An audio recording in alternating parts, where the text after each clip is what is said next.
Hello,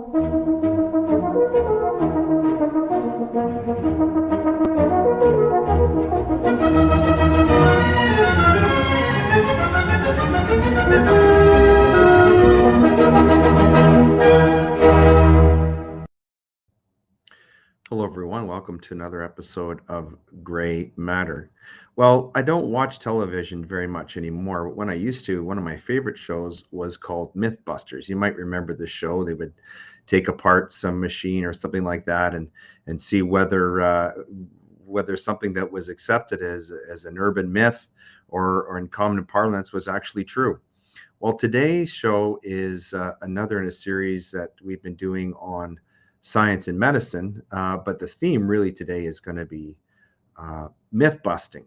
We have a very esteemed guest, Dr. Patrick Moore, on, and he's an astrophysicist. He's written a number of books. We're going to talk about especially his most recent book, which explodes just about every myth that's out there about climate change and especially climate catastrophe. And in his most recent book, he takes these apart piece by piece, bit by bit, I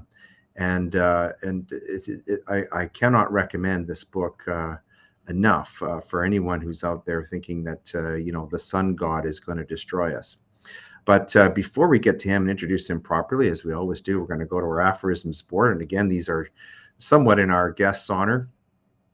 The first one is from 20th century philosopher named Bertrand Russell, who once wrote that science does not aim at establishing immutable truths and eternal dogmas. Its aim is to approach the truth by successive approximations without claiming that at any stage final and complete accuracy has been achieved. The next one is from a somewhat older scientist or philosopher, Nicholas Copernicus, who wrote that to know that we know what we know, and to know what we do not know, that is true knowledge. See if you can figure that one out.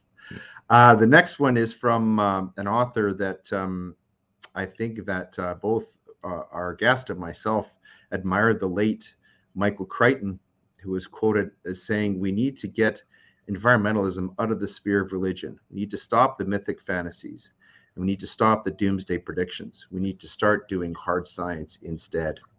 And finally, from Alexander Solzhenitsyn, "We know they are lying.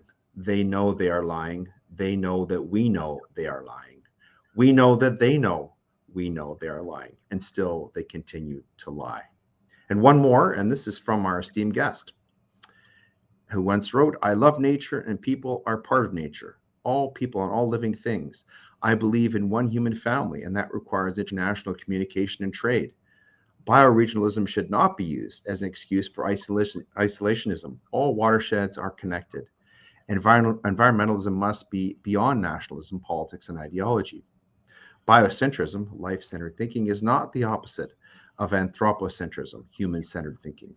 People are part of life. Renewability and sustainability are strongly linked. Trees and wood are both good! Exclamation point. A world without forests is as unthinkable as a day without wood. There are at least as many positive trends in the world as there are negative ones.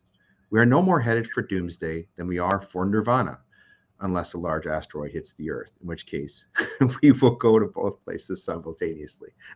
Just brilliant. I love that one myself. I forgot about that. Welcome to the show, Professor Moore. I just want to go a little bit more into your background here. There's a bit of a bio here about you. Lifelong independent scientist and environmentalist, co-founder of Greenpeace in 1971, director for 15 years, a leader of many campaigns, including ending nuclear weapons testing, saving the whales, and ending toxic dumping.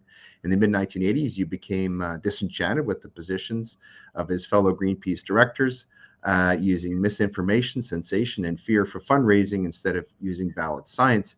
So you struck out on your own, determined to be a sensible environmentalist. That might be an oxymoron in some cases, basing policies on sound science and balancing environmental, social, and economic priorities. You are a humanitarian environmentalist who believes people are not the enemy of the environment, but rather an integral part of living creation with a responsibility for both ourselves and all nature.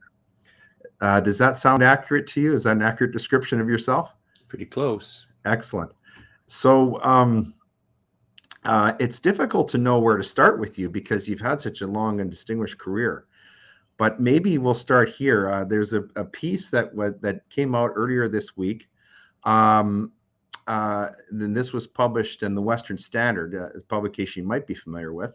Yes. And this says Health Canada releases a report about public health action against climate change. So apparently, Dr. Tam, who appears to be not much of an expert on health, based upon her complete and utter mismanagement of COVID-19, is now an expert on the environment. And apparently she's championing this cause of the Canadian government, which says that now the greatest threat to us is this environmental catastrophe. Is this the new wave, Dr. Moore? Is this what we can expect now from the Canadian government and the globalists, that we're going to be facing this threat of environmental catastrophe? Yes, millions will die, apparently, if we use fossil fuels.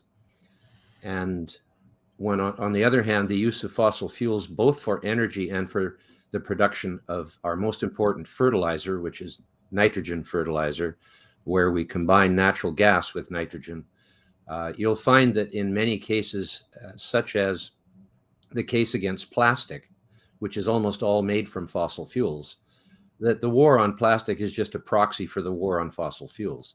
And the same thing goes for this conflation of medicine and climate change somehow. You just have to go to the fact that humans are a tropical species, if we're talking about human health here, rather than the general health of the planet, which is a different matter because some species actually evolved in cold climates. Penguins, for example, they evolved from species that were not in a cold climate, but then when the Earth cooled down into this Pleistocene ice age, after 250 million years of being warm with no ice on either pole. See, that's what a lot of people don't understand. It was only 2.5 million years ago that the ice really set in the Arctic. It set in earlier than that in the Antarctic because it's colder there. But through most of the history of modern life, the Arctic and the Antarctic have been ice-free. And so there weren't any penguins standing on ice floes if there was no ice. And there were no polar bears hunting seals through their breathing holes in the ice if there was no ice. It's very obvious that that couldn't have happened. So we are a tropical species. We evolved at the equator quite recently in terms of evolution. If you believe it, we evolved from ape-like animals beginning some millions of years ago through a long succession of development to where we ended up looking like we do today, losing most of our fur because we were in a tropical climate. And all you needed was some other animal's fur at night to keep you from getting cold. Humans could never have come out of the equatorial climate if it weren't for fire, shelter, and clothing, which other species generally do not have, although many animals that live in cold climates burrow into the ground and hibernate over the winter in order to avoid the cold. But the truth of the matter is, ice is the enemy of life, cold is the enemy of life, and warmth is the friend of life. If you look at the tropical forests, they have more biodiversity than anywhere else on the entire planet. In other words, more species have found it possible to survive there than on the North Pole or the Antarctica. There's more species in Antarctica, largely because it's an ocean. And so many of the species that live there are marine species where you have a completely different climate than you do above the sea level. And so if all you have to do is just think of that the fact that the Arctic and the Antarctic support so few species compared to the tropical part of the world, to know where it is best for life. It's as simple as that. That doesn't mean we shouldn't care about the species that have somehow managed to adapt themselves to these really cold climates in one way or another. The polar bear has this massive fat layer and a huge fur, and they are able, therefore, to live through 6 months of no sun when they go out A lot of people don't understand that it's black and white in the above the Arctic Circle and the Antarctic Circle. That when you're there, you get 24 hours of sun for 6 months, and then you get no sun for 6 months. That's why it's unlikely that it's going to thaw out anytime soon, because there are 6 months with no sun. And it's amazing, actually, that it thaws as much as it does in the summer. And if it didn't thaw in the summer, in the winter, even now, people think the ice is disappearing up there. In the winter now, the Arctic is 100% covered in ice. And in addition to that, a large perimeter outside the Arctic Circle is covered. The whole of Hudson's Bay, none of which is above the Arctic Circle, freezes every winter. And so do the Bering Sea. Most of it freezes in the winter, and it's not above the Arctic Circle. So the ice extends out far beyond the Arctic Circle in the winter. And that's when the bears depend on the ice for hunting seals. They don't hunt seals in the summer because the seals aren't giving birth then, and many other reasons. But they go on the land in the summer when the ice recedes, and the Arctic islands actually lose their snow cover, and some berries actually grow there. Not much, but some do. And polar bears will eat kelp in the summer in the tidal areas. So they get by. But by and large, the tropics are by far the most suitable climate for life, just given the inordinate number of species that survive there compared to every time you go further north. And the real cutoff is where there's ice, frost. Mm-hmm. In other words. As soon as you get a climate with frost, the number of species just gets cut into a few percent of what it is where there is no frost, because some plants have learned to live in sub-zero temperatures, of course, because say on the Mackenzie Delta, where it's going to go down to 40, 50 below in the winter, the needles of those coniferous trees that manage to live there, because they keep their needles all through the winter, and that's where their photosynthetic apparatus is. It's a very complicated thing, a needle of a tree. They take all the water out of inside their cells and put it into the intercellular space where there's no organs or anything. It's just a space between the cells. And there it can freeze without causing damage to the organelles, the chloroplast and the mitochondria and the other things that are inside the cell, which are tissues, and they're complicated chemical things that if they froze, they'd die. But they make basically a gel, which is an antifreeze inside the cell, and therefore the tree can live through the winter. And in the summer, the water is absorbed back into the cell and it comes alive again. So it's a type of hibernation for the needle of a tree. Every needle on those trees, which is how many millions of needles are doing that every winter. It's really cool. But that's the type of thing that life has had to do to survive freezing temperatures, which are not good generally. They're generally a negative factor. And I'm living here on Vancouver Island, just a little over halfway to the North Pole from the equator. And there's many species of life that simply could not live here because it's too cold. And the only reason I can live here is because I have a house with a heater in it. It's close to our outside. Well, that you've already exploded a couple of myths that many people have about climate change, and we're going to get into these in more detail and talk about your book, Fake Invisible Catastrophes and Threats of Doom. But before we do that, there's a couple of things that maybe by way of background that I'll ask you to talk about, Dr. Moore. Firstly, one of these is that you've talked about adaptation, which the climate catastrophists that don't seem to think human beings have any ability to adapt. But that seems to be maybe the main feature of human beings, and really of all life, as you just described. But the other thing is, I'm curious to know, how did we arrive at this idea that human beings are the enemies of the planet? In that quotation that I when I quoted you off the top, you emphasized that human beings are part of life. We're part of the biosphere. We're part of this planet. But the people who are scaring us with this climate catastrophe seem to view us as some sort of aliens who arrived from some foreign place and that we're destroying the planet, and they sort of put the planet ahead of human beings. Can you talk about that a little bit? Because I'm curious to know how that idea started. Yes, it is really unfortunate that people don't recognize the good that humans have done just during the industrial era. I mean, this is a whole new thing. It only goes back to 1800, 1750, around there, when industrial culture emerged. So we're very new at it. And at first, this has been very well proven. At first, we made a lot of pollution. We over harvested the forests. We did a lot of things that were negative from the point of view of sustainability. But in recent times, we have reversed most of those trends. Here's one of my favorite ones: is the whole of Europe, all those highly technological countries, by about 1750 to 1800, had reduced the area of forest to less than 10% of the whole of Europe, whereas it had been 40% or more before that.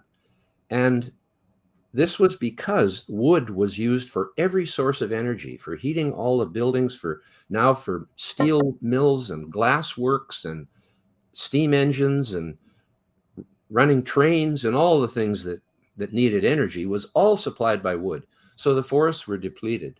So the combination of moving to fossil fuels, which are basically coal, especially, is wood that has been preserved in the ground and turned into a hydrocarbon by the pressure and the heat.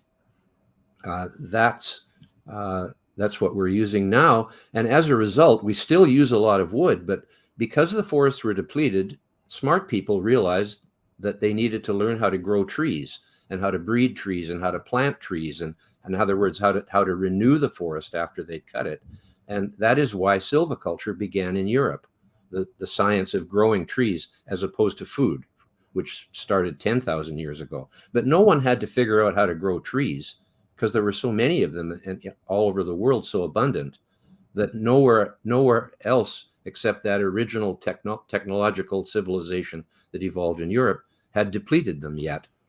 And so today there's 43% forest cover in Europe from less than 10% a couple of hundred years ago. And those forests are perfectly healthy.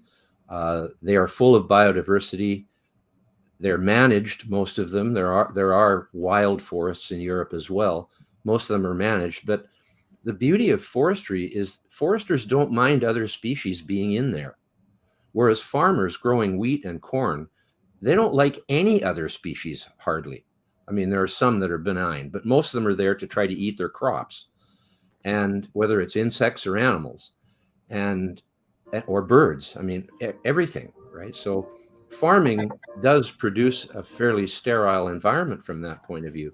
But we have created more forest in the last 100 years than most people would believe. China and India, where we think there's too many people, have actually created 50% of all the new forests that have been planted in the last 20 years or so. It's a big movement all around the world to prevent deforestation and to create reforestation where it was. So we're not causing the people who live in the cities have been, unfortunately, and there's now the majority of people live in urban environments. They really don't understand much about what's going on out in the countryside. And they have been brainwashed into thinking that the people who are cutting trees, drilling for oil, blowing up mountains to get copper and iron, and all the other things, and fishing and all the other things that people do to get the resources in the countryside. They fail to recognize the fact that there wouldn't be a city if people weren't creating concrete and steel and glass and aluminum and asphalt and all the other things that go into creating the infrastructure. People seem to be in favor of infrastructure. They even call legislation infrastructure when it really has very little to do with it, in order to make it seem like a good thing. And it's sort of like the Inflation Reduction Act, and so people are really confused. I mean, you can understand why, but a person living on the 30th floor of a condominium cannot grow enough food on their balcony to feed themselves, especially if it's facing north. So, but meanwhile, while they're sleeping, the trucks come in from the farms with the food to restock the shelves in the supermarket downstairs. And they go down there in the morning and wow, the place is full of food. How'd that happen? And so there's many ways to describe that headspace, but the urban environment is basically been brainwashed by the so-called environmental movement, because it's today a radical political movement, and economics has a lot more to do with it than when we were volunteers saving the whales back in the day. I mean, there was a lot of people who just gave up having a normal life and went out to stop the nuclear war threat and stop the whale slaughter and all those things. And we did that because we could see that those were really important things to do. But nowadays, people are and they believe there's a garbage patch twice the size of Texas in the middle of the Pacific Ocean, when it's a complete and utter myth. There is absolutely no such thing. So that's one of the ones in your book that really, of course, I was very pleased to learn that that's a hoax, but also shocked because we're not. And one of the great things about your book, I should say, is that everything that is in your book is very carefully documented. It's based on data. One of the other ones I wanted to ask you about, which is a huge one, obviously, is this threat of carbon. And in preparation for meeting with you today, I did some research and I read some books by people like Michael Schellenberger and Bjorn Lomborg. And I noticed that although they share some of your ideas about climate change, they still think that climate or that carbon is a problem.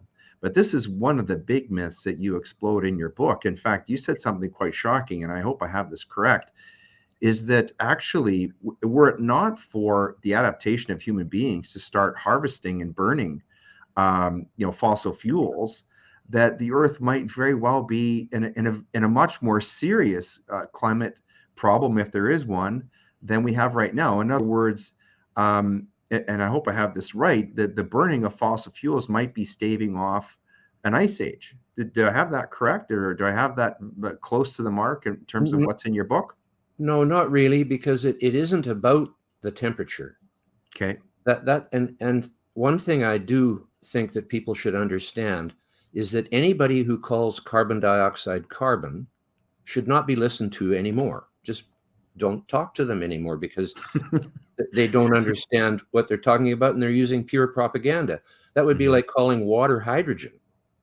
Like, Okay. if you haven't got that science, enough science to know that it's not carbon, it's carbon dioxide, and that when you put two elements together, like carbon and oxygen, you get something that is completely different from either one of them by itself. I mean, carbon is soot, is graphite, and is diamonds, and is buckyballs.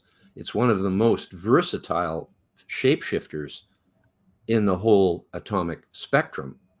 That's why we give it a special place in science. Organic chemistry is the chemistry of carbon, nothing else. Just the chemistry of carbon. All 91 other elements are inorganic chemistry. And the reason that carbon is described as, the chemistry of carbon is described as organic carbon, is because it is the basis of all life on Earth. There is nothing else that could be described other than hydrogen and oxygen. They are also part of the photosynthetic process, which oxygen, in other words, is given off by the plants, and that's made animal life possible. And the CO2 that was in the atmosphere in the original Earth and has been drastically depleted through time, and that's what you're referring to, is that we've come along at a point in the evolution of the Earth and of life on Earth where CO2 had declined to a level that threatened the existence of life during the most recent glacial maximum. Now, it's really hard to discuss the time scale of this Earth, because it's 4.6 billion years old, and life emerged somewhere between 4 and 3.5 billion years ago. So we're only out by 500 million years in knowing exactly when it started. But there wasn't much to preserve when it started, because for the first 3 billion years of life, say it started 3.5 billion years ago, for the first 3 billion years, all life was unicellular, microscopic, and confined to the sea. Mm. And even after that, 500 million years ago, the Cambrian explosion occurred, where multicellular life finally came into existence. And that was because of tissue differentiation, where you could have an organism that had eyes and skin and muscles and stomach and all the other tissues that we have. Because if it's just a blob of all the same molecules, all the same cells, that doesn't do much. And so life exploded at that time. And since then, it has been evolving and came out of the sea 100 million years later. Then forests evolved, and the insects and the birds and the animals and dinosaurs that went extinct, and the ones that survived, which are mostly the birds. And all of that has happened in this hugely long period of time. So let's just go back to, say, 2.5 million years ago, which is when the Arctic froze over. Prior to that, for 250 million years, there was no ice on the Arctic. None. Wow. 250 million years, because the previous ice age, and this is the problem with the term ice age, a lot of people think that the most recent glacial advance was the last ice age, when in fact there were more than 40 of those in the last 2.5 million years. Really? The ice has come and gone at least 40 times as the Earth has cycled through glacial maximums, the last one of which covered Canada in a mile and more of ice and went all the way down into the northern tier states of the US. New York was covered in ice. Montreal had 3 kilometers of ice on it.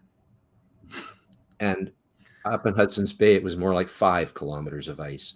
So those were the glacial maximums, and there were many of them.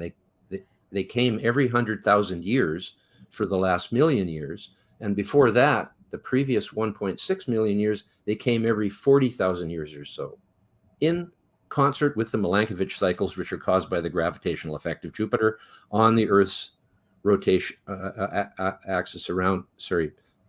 rotation around the sun and the tilt of the Earth. That's a 40,000 year cycle.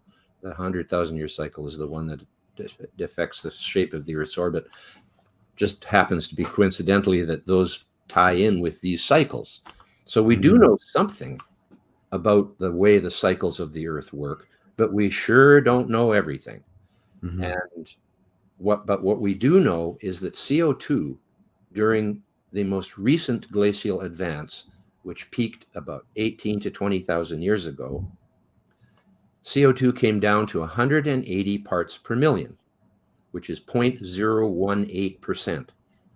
It's amazing that anything can live when that's its primary food, plants, that is, that's its primary food is CO2. There's plenty of water, but there isn't plenty of CO2 at that point in history. And at 150 parts per million, plants basically start to die. So we came along and created this civilization we have during the last 10,000 years, which is such a blink in the eye of evolution. I mean, it's nothing. Mm-hmm. But here we are, right at the time when CO2 is sunk to a really low level, and inadvertently, because we didn't start putting CO2 in the atmosphere to save it from CO2 drought, we did it to get energy. Mm-hmm. But the fact is, it's probably an even more important thing in the long term. Well, it is a more important thing in the long term, because it's whether there's going to be life on the planet or not, because CO2 had been depleted continuously through the history of life, going back, say, 500 million years, 500 million years, when CO2 was approximately 5,000 parts per million in the atmosphere, and life was just fine with that. As a matter of fact, it thrived. Mm-hmm. And it had been depleted. And how is it depleted? Well, fossil fuels are one of the reasons, but not the most reason. Fossil fuels basically are made from life. And the forests sucked CO2 out of the atmosphere and got buried and turned into coal. And the marine life fell to the bottom of the ocean into the sediments and turned into oil and gas. So that carbon was lost to the cycle. There's a cycle in the atmosphere and the oceans and the plants on the land and the plankton in the sea that cycles the carbon. And it just kept getting smaller and smaller and smaller and smaller, to the point where we came along, it was getting towards being a threat to the existence of life. Now, these are, again, long times. It might have taken 1 million more years for that to happen, but that's not very long in terms of life's existence. Nothing. Fascinating. And so, but the main cause of the depletion of CO2 in the atmosphere over the ages is calcifying marine species. Calcium carbonate is what the shells of corals and clams and barnacles and oysters, snails, everything that has a shell on it, which was an amazing invention by soft multicellular organisms that were more like jellyfish when they first emerged. The first large species of life didn't have a shell. They were just a blob, basically. The ones that developed a skeleton, internal skeleton, like all of the animals, that was when rigidity started coming into the picture. But that's on the inside. The idea of having a shell on the outside is like a knight in armor. That's what all those species figured out how to do, is to take calcium carbonate made from CO2 and calcium in the ocean. See, this can't be done in the air because there's no calcium in the air. But it can be done in fresh water. It can be done by a snail. Land snails manage to make a shell for themselves. I actually don't know how they get their calcium. I'd like to know that, but it isn't my main pursuit at the moment. But they do get it somehow. And so that calcium carbonate was constantly taking CO2 out of the atmosphere and out of the oceans in particular, and putting it on the bottom of the sea, where it remains today. And 8% of the Earth's crust is made of calcium carbonate, which is of life origin. People think limestone is a rock. It is, but it didn't come from a volcano. In the same way, there's sedimentary rock, which is rock that's been ground up in rivers and stuff and ends up making sandstone. But that came originally, most of that came from a volcano. But the limestone, chalk, and marble, the cliffs of Dover, for example, are made from the shells of coccolithophores, which are a microscopic phytoplankton, which are teeming in the sea. That's the basis for the food chain in the ocean, because they're photosynthesizers. So the White Cliffs of Dover are made from their skeletons. And so are all the coral reef skeletons. If you think about it, all the coral reefs in the ocean today, like take the Great Barrier Reef, which is great and huge. One of your myths that's debunked in the book, right? Yes. One of the myths, yeah. Absolutely. Well, they just announced this year, actually, they had to do it because they can't hide this anymore, that the coral cover on the Great Barrier Reef this year is higher than they've ever seen it in the last 36 years, which is as long as they've been measuring it. So, but the other fact is even more interesting. At the height of the most recent glacial advance, the ice on the land resulted in the sea level dropping 400 feet, or 120 meters. So 18,000 years ago, the sea was 120 meters lower than it is today.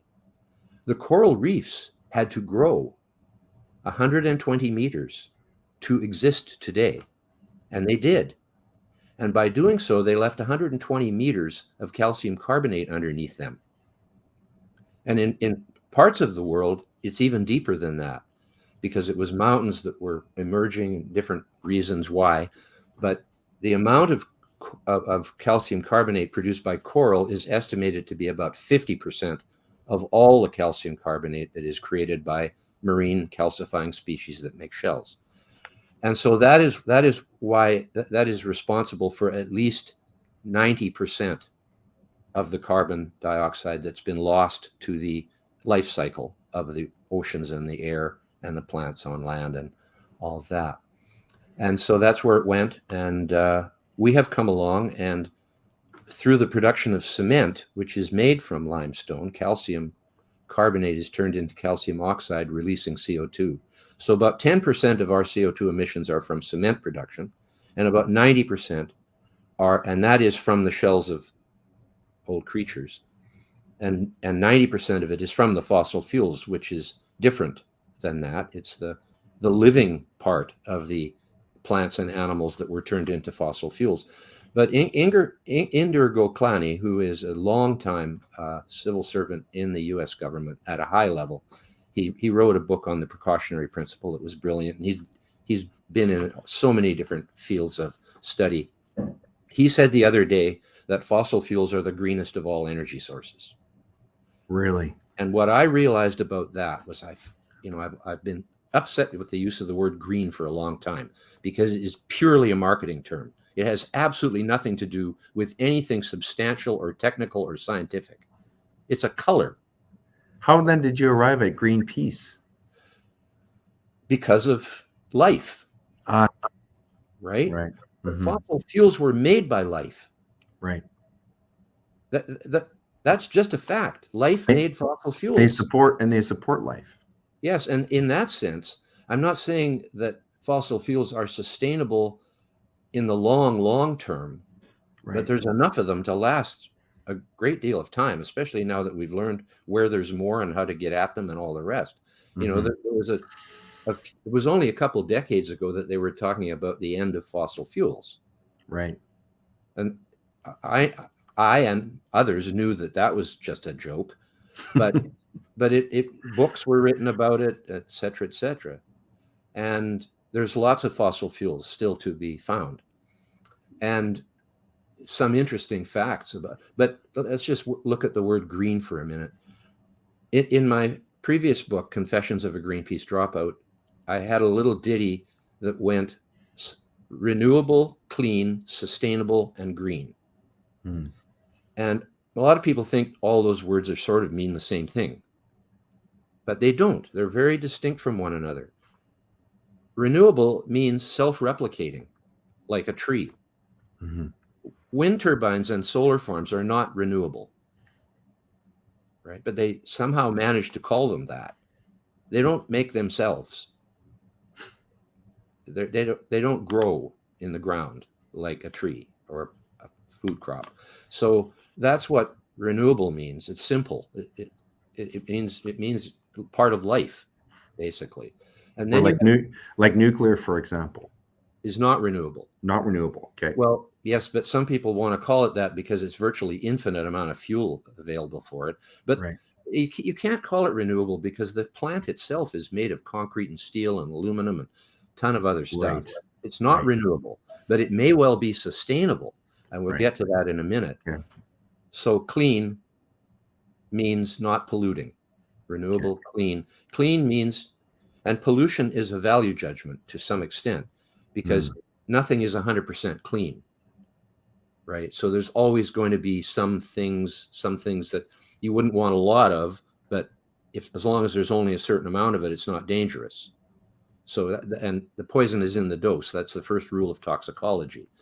And a lot of people don't get that. They think any amount of something that can kill you will kill you, but that's not true. Table salt is the perfect example. It's an essential nutrient. So it's essential for our life.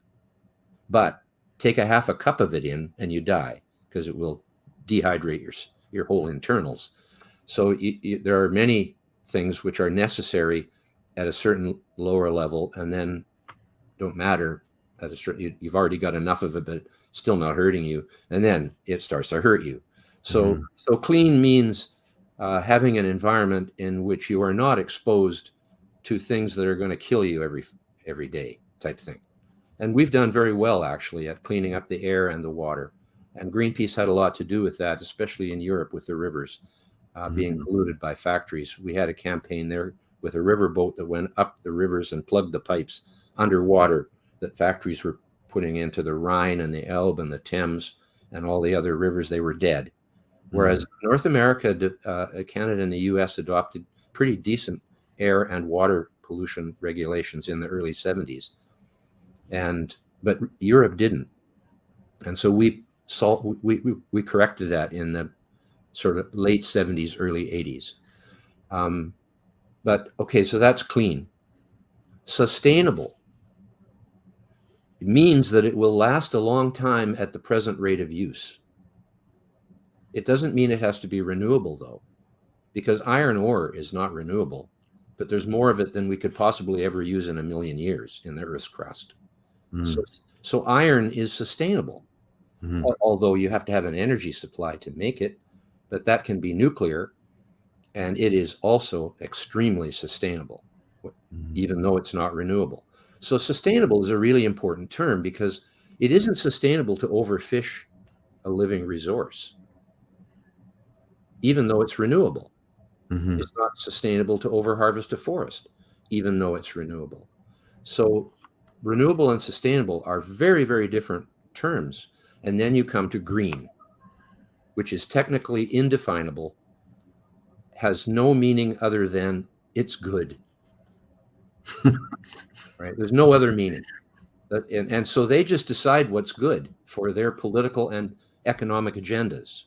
It doesn't necessarily have anything to do with renewable, clean, or sustainable. And in this case, with solar and wind energy, it has nothing to do with any of those things.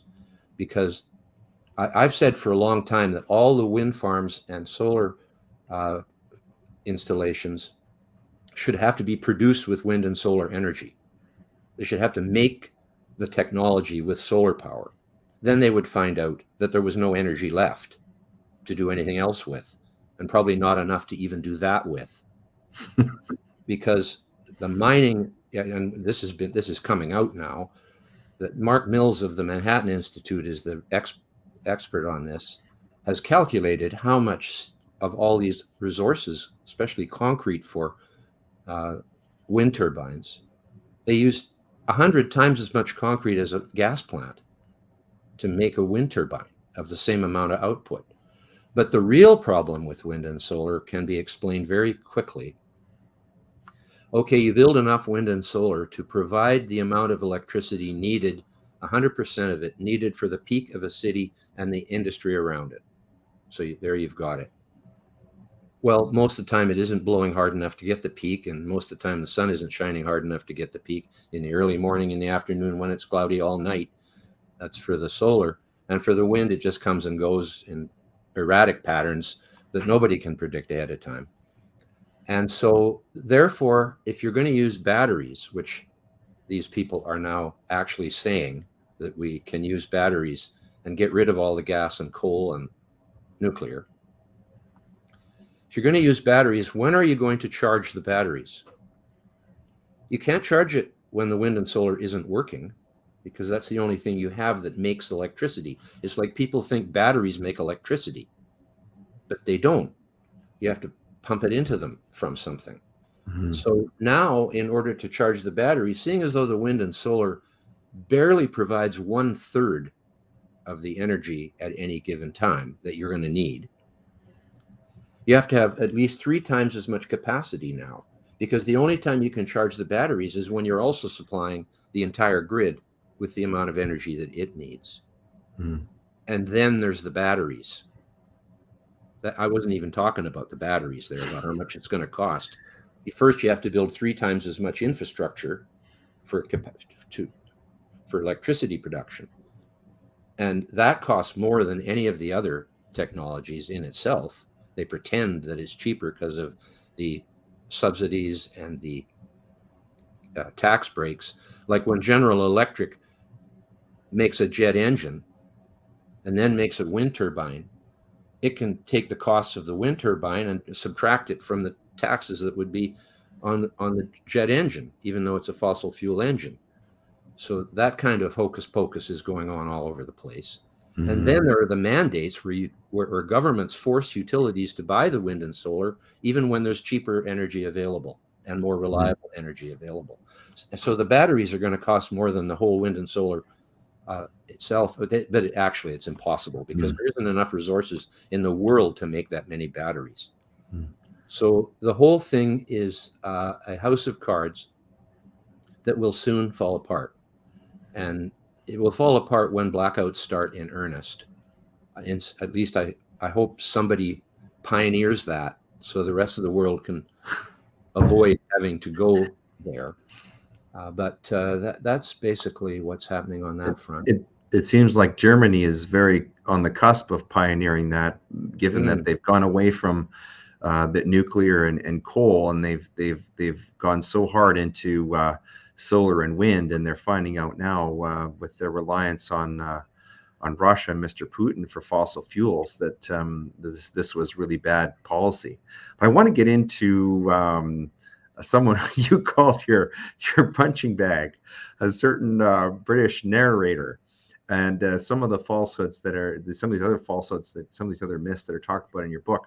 I want to show a video of the let's call them the leaping walruses, and this is one of the things that's talked about in your book. You also talk about the polar bears. You've talked a little bit about that, but Devin, I wonder if we can show that video of the walruses and then have Professor Moore explain.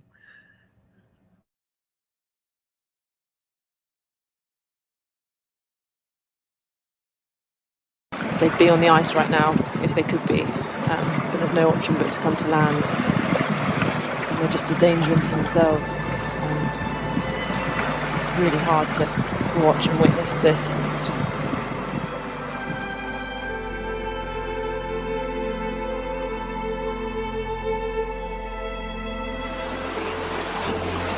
so heartbreaking.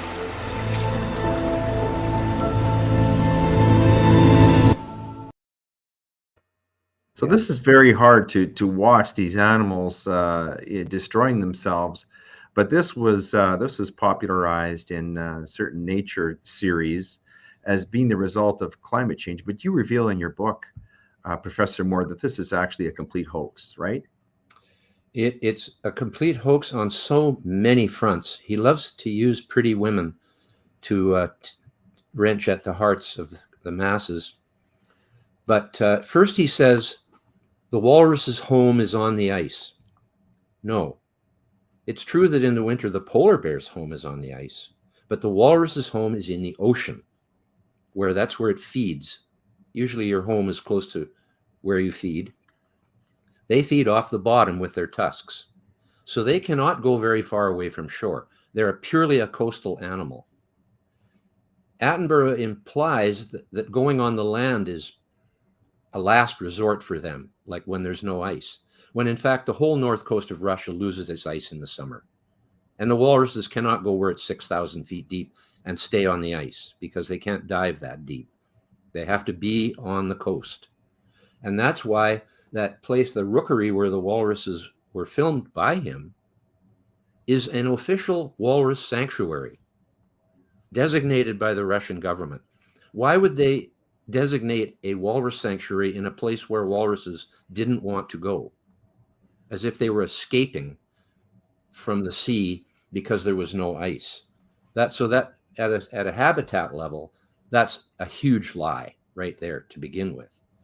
Then he actually claimed that the walruses were committing suicide because there was no ice for them to be at home on, when in fact the reason the walruses jumped off the cliff, fell off the cliff — walruses can't actually jump or leap, they can just roll — and they were escaping from a pack of about 30 polar bears. And that is documented fact. The polar bear pack was filmed. There's a town nearby. The people knew exactly what was going on out there. These polar bears are around this town because they just dump all their garbage outside the town. So the polar, like all bears, go to garbage dumps if there is one. And many places make it so the bears can't do that, but not in this particular area. And so that was the reason the bears they were escaping from being eaten alive by polar bears, is what was the truth of the matter. But to wrap this up in such a tear-jerking sort of fashion, like it's normal for polar bears to attack walruses. They're pretty good at defending themselves, but I have lots of documented photographs and footage of polar bears attacking walruses in their coastal hauling out place, it's called. Walruses have been hauling out from the beginning of walrus time. And they do it partly to give birth. They don't give birth in the sea, just like sea lions and seals. They give birth on a rock, basically, or on ground somewhere. And that is simply the truth of the matter. And he knows it. This is the trouble with the reason I dislike Attenborough so intensely is I don't mind if people lie when they don't know they're lying. But just like you gave that quote about that was a beautiful one.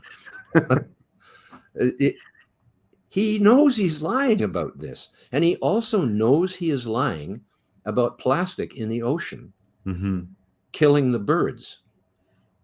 He says that adult albatross are feeding plastic bag to their chicks, mistaking it for food. There is absolutely no evidence whatsoever in still photography or video of an albatross feeding a plastic bag to its chick. But there is one photograph that I managed to find, which it's pretty rare to find these photos, of course, of an albatross adult giving small bits of hard plastic that it had selectively taken from the sea. And they're different colors, but they're all basically the same sort of shape, of maybe 3/4 to 1/2 inch long and hard. They're not sharp. They've already been worn. And that is for the gizzard of the albatross chick to grind its food. He knows that. He knows that birds don't have teeth and therefore cannot chew their food and therefore have a second stomach called the gizzard, which is a muscular stomach that goes like this, and it has to have hard objects in it. And land birds all use pebbles, but there are no pebbles in the sea. So marine birds have a much harder time getting these absolutely necessary hard objects. And traditionally, marine birds have used bits of pumice that float up from undersea volcanoes, and they're very abrasive, as you know, like they're like a stone, but they're full of little holes. So that's the perfect thing. But there's not always an undersea volcano nearby, so they do that when they can get it. Normally, they would find hard bits of wood and nuts from trees growing by the sea that had floated out, like from the trees that grow in the tropics right at the shoreline. They'd be putting seeds into the ocean. And about 60 years ago, they started using bits of hard plastic when it became available in the sea. And there's been tons of studies on these birds, and there's been no harm found from substituting the other objects that they were giving them with this hard plastic. They wouldn't give it to them if it wasn't the right thing, because birds aren't stupid. They do have small brains, but they're not stupid, and they know what to give their chick: food and hard objects to digest it with. And that's what they do. And he has again these pretty young women going on about it, tears and the whole thing. And he actually is lying. One of his other favorite myths are about the polar bears too. You sort of alluded to this with the walruses, but in your book you talk about how the polar populations are actually flourishing so much that they're actually threatening human populations, people living in the north. You want to talk about that a little bit? That seems to be another one of his favorite myths. Well, yes. I mean, to begin with, the Arctic is a difficult environment for humans because the polar bears would kill them all if they didn't have their sled dogs.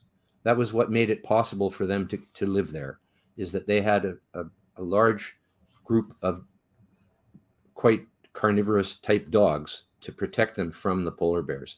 And they also hunted the polar bears, but the only way they could do that was for the dogs to go in a circle around the polar bear, yapping at it, nipping at its heels, and then they went in with a spear that was long enough to avoid the paw, which would take your face off just like that. You know, they really, the polar bear is half again as large as the grizzly bear, which is from the Eurasian brown bear. The grizzly bear that in North America came across the land bridge during the glaciations, just like reindeer and moose and wolves did and people did. And we don't know exactly during which glaciation the Eurasian land brown bear came here.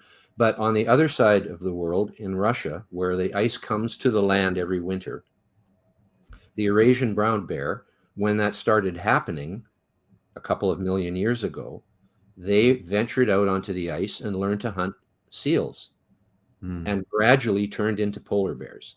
So this is called evolutionary divergence, where most of the Eurasian brown bears did not go out onto the ice. They remained in their terrestrial habitats where they eat mostly berries and small animals. But a certain number of them separated into a distinct population that bred amongst each other out on the ice and ended up living on the Arctic islands and the shores of Hudson's Bay and other such places, where they evolved over a period of at least 500,000, maybe 1,000,000 years into the present day polar bear. The thing is, the polar bear and the Eurasian brown bear can still breed successfully. Really? They're still that close genetically. Wow. So the polar bear is a really recent arrival on the scene because that ice is a really recent arrival on the scene in terms of the long scale of time in evolution. And it takes a long time for a new species to evolve, even when the environment is changing rapidly. It's environmental change that drives the evolution of species to become different because they weren't suitable anymore for the situation that was there before, and more suitable ones evolve as time goes on. But again, it takes millions of years for that to happen in most cases. Although the interesting example in the United States is the barred owl versus the spotted owl.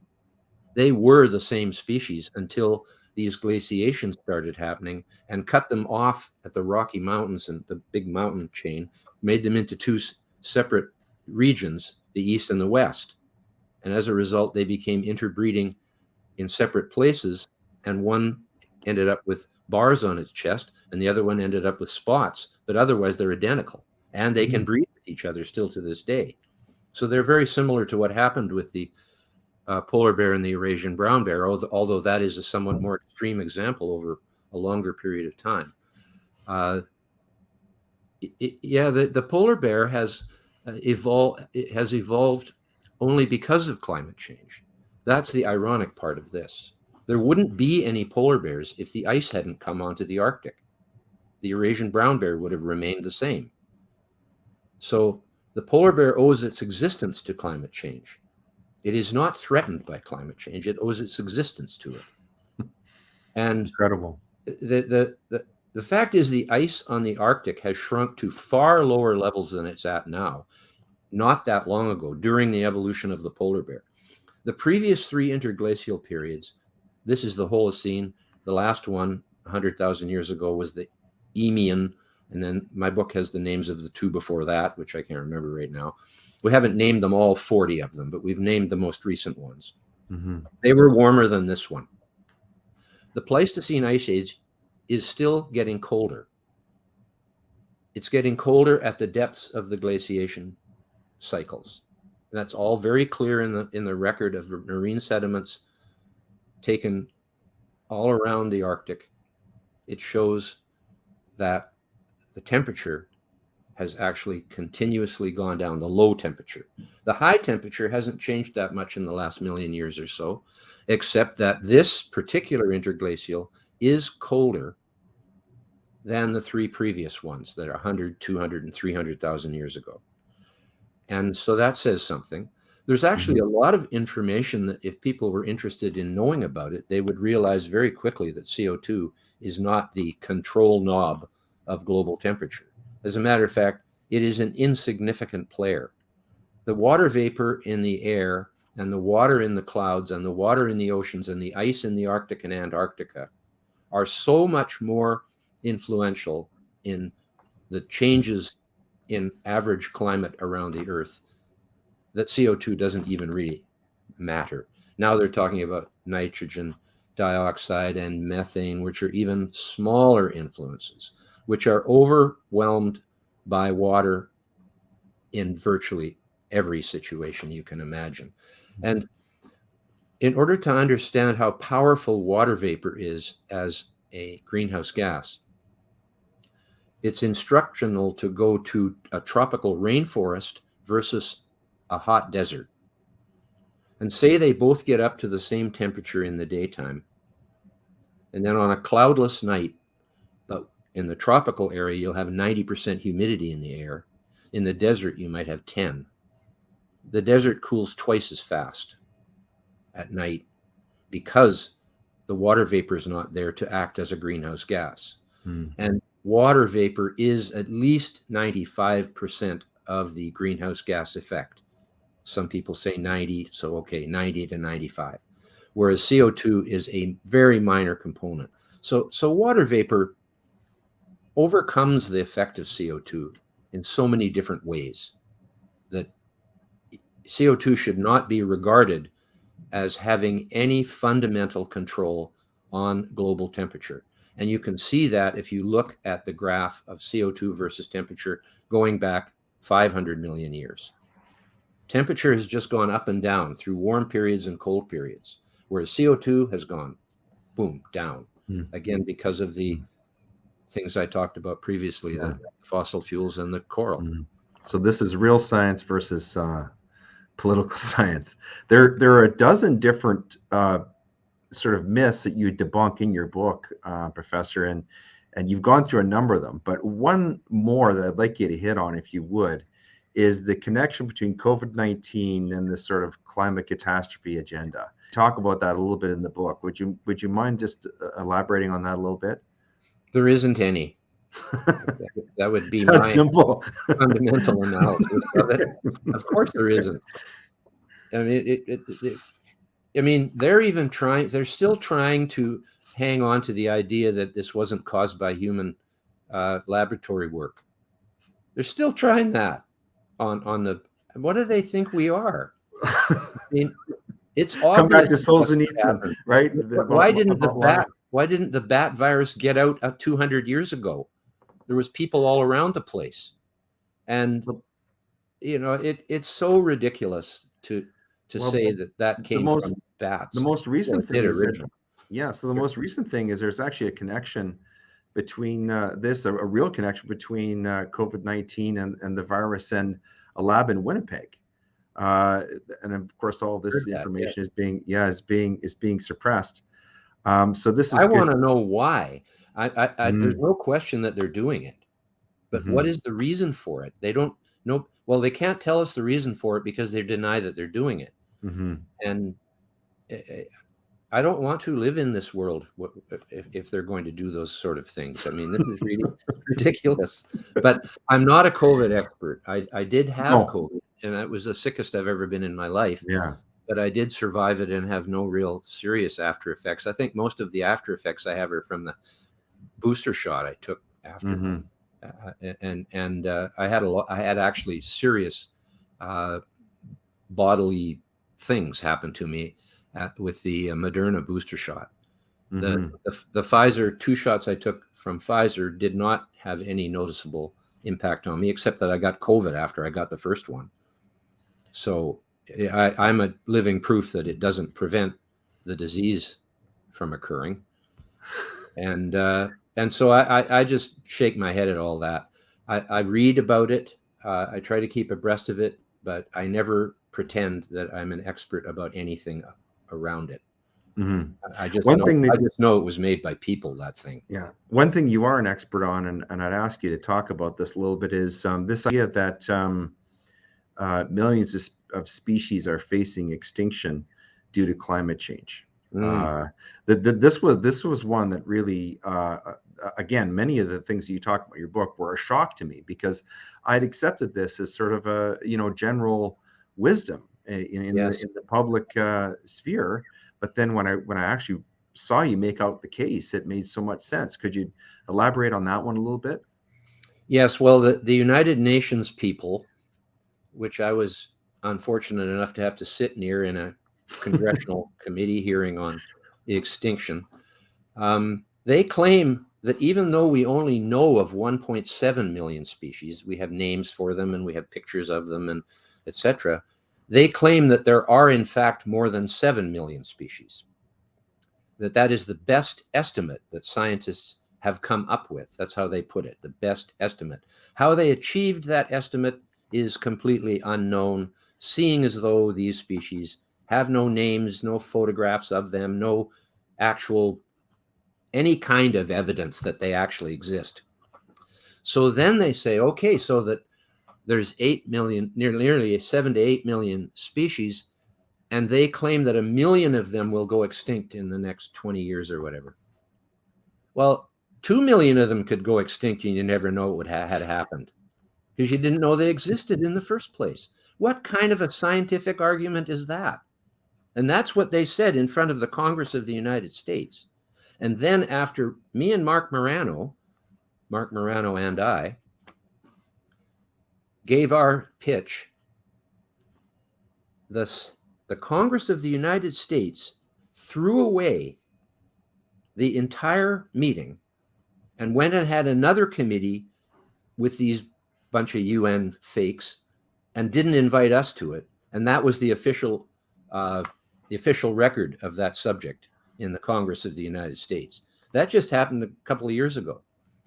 And it's just unbelievable that they can do this. But, you know, it goes back for me to National Geographic, February 1999, an article in it called The Sixth Great Extinction. Mm. And we are in the sixth great extinction, apparently, like the dinosaur extinction, as it's called, and the Permian extinction. These extinctions wiped out 60, 80, 90% of all existing species. They almost had to be an asteroid hit. We know the one in Yucatan, the dinosaur one, the most recent one, was an asteroid hit. And now we are being accused of causing the sixth great extinction. There has been a pulse of extinctions, mainly on islands, caused by European conquest of most of the planet. They brought rats, cats, dogs, all kinds of different species that these species that lived on those islands just couldn't cope with, and they ate them. The new species ate them all. And so, yes, that's attributable to human activity. But it wasn't that many species compared to the 1.7 million. This is not a major extinction event, and most of it's over already, because what species were vulnerable have already gone extinct, and there weren't that many of them. And like the passenger pigeon, for example, the ivory woodpecker is a classic example of a species that just wasn't able to adapt to farmers. When farmers came to North America, the ivory-billed woodpecker would come in huge flocks onto the crops, and as the farmer killed them, they continued to circle around the pile of dead ones until they were all dead, instead of escaping, which you would think would be a logical thing to do if all your buddies were being murdered. And no, but they didn't. They stayed there until they were all dead. So that is not a very good survival technique. And I guess that's just the way it works. Mm-hmm. And because so many more species have gone extinct during the history of life than exist today. But while we're on that subject, one of the most interesting things about this whole issue is that we are, in fact, the survivors of 3.5 billion years of evolution, the ones that are here now. We made it through all the times when over half the species went extinct. Our ancestors made it through, because every living thing on the earth today, of every species, is the result of a continuous successful reproduction since the beginning of life, or it wouldn't be here. Mm-hmm. Some of these species just pop out of the air. You know, they come from a lineage that goes back to the beginning of life. And the ones that didn't make it were pruned off the tree of life and went extinct.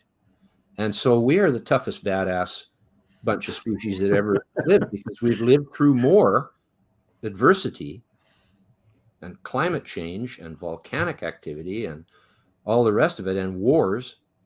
We've made it through. Through adaptation, right?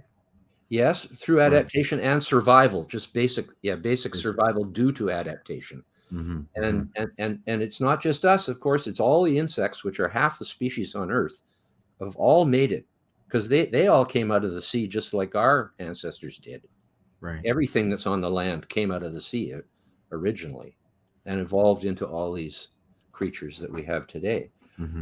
So it is I think instructional to understand that we are one of the species, along with all the other 1.7 million, that made it through that gamut, through that incredible maze of surviving through every generation for hundreds of millions of years.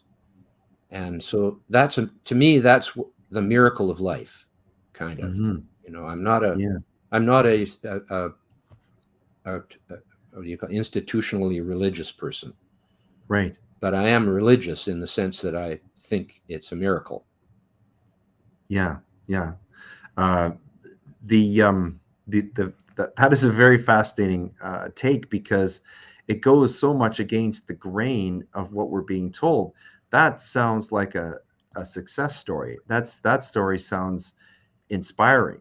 That is a story that could motivate people. But instead, the real or the story that we're getting in the public sphere, especially in the media and from government, is this intense guilt trip that human beings are the marauders and we're destroying the planet, and that in some sense we don't even belong here. We didn't deserve to be here. That we are a pestilence upon the earth. And of course, when you extrapolate this out, there are actually people who are advocating destruction and the death of human beings, our own extinction. This is horrifying, isn't it? Except for themselves, apparently.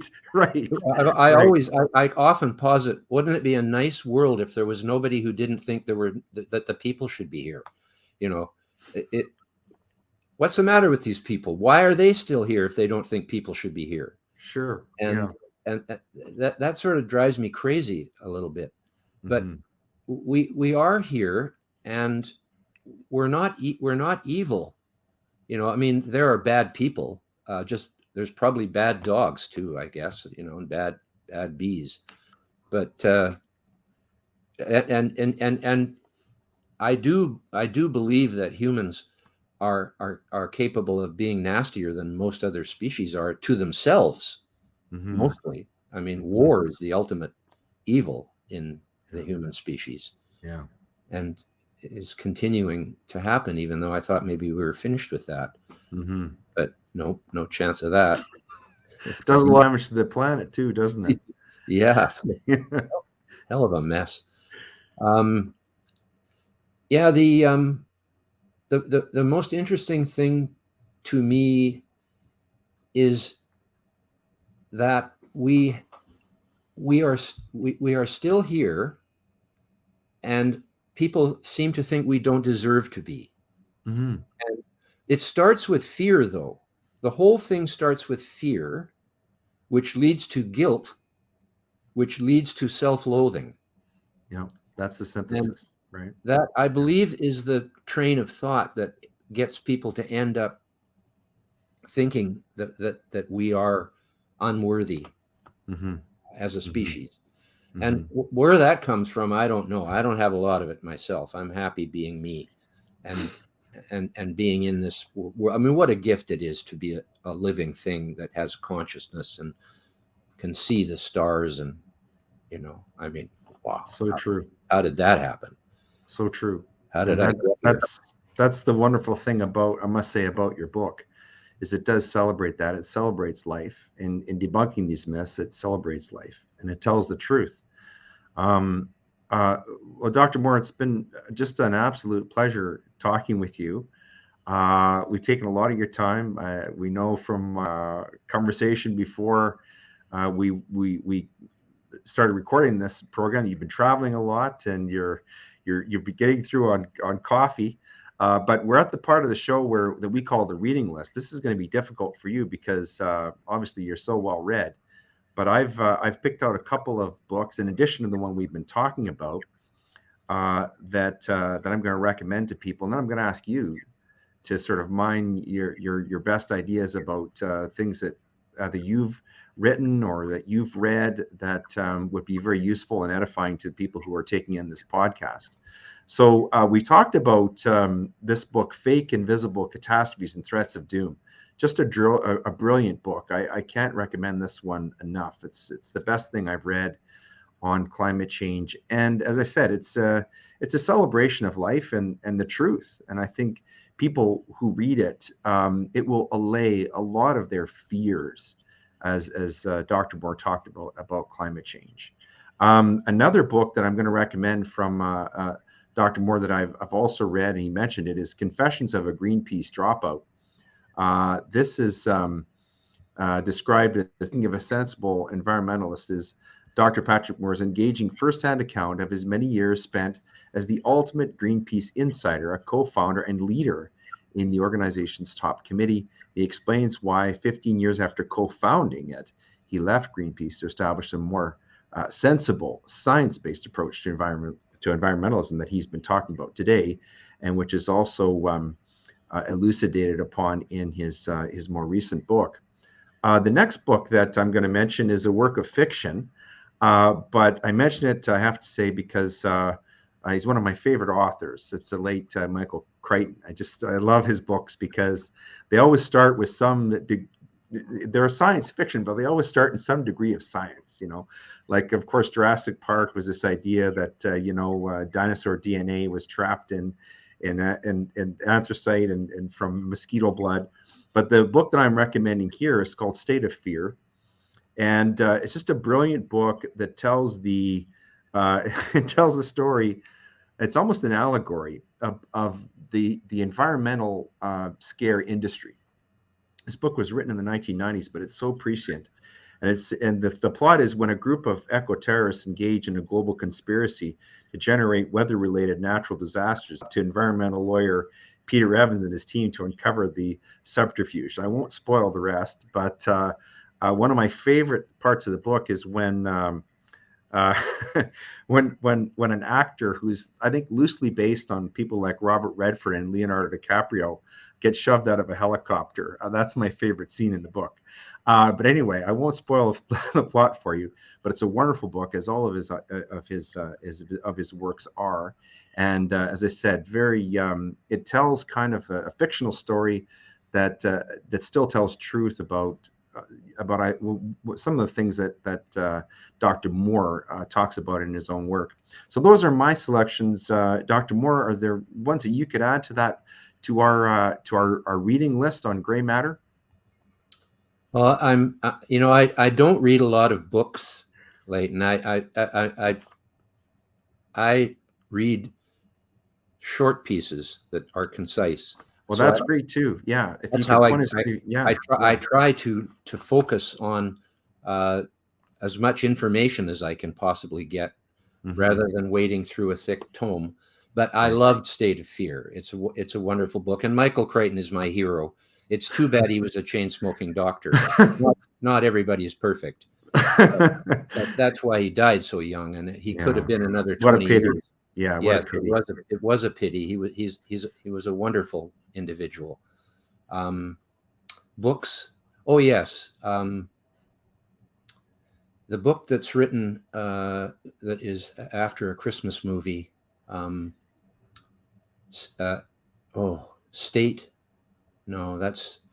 See, I'm no good at remembering names anymore. It's a problem with being 75. But Life. It's a book that has the word life. Wonderful Life. A Wonderful Life. Oh, it's A Wonderful Life. Yeah, the Frank Capra was made into a movie. Made a movie with Jimmy Stewart. Jimmy Stewart. Yeah. Well, this book's named after that movie, and it's by, just A Wonderful Life. It's about the Burgess Shale, which is a fossil deposit in the Rocky Mountains, and it's of fossils that were preserved before any hard parts existed in marine life. So it's when they were like jellyfish. So it goes like almost all the fossils we have are the shells, not the actual organism. Right. And like this is like cliffs of Dover you were explaining. Yeah, this goes back to 540 million years ago when the shells hadn't evolved yet. And so but Michael Crichton, That's not Michael Crichton.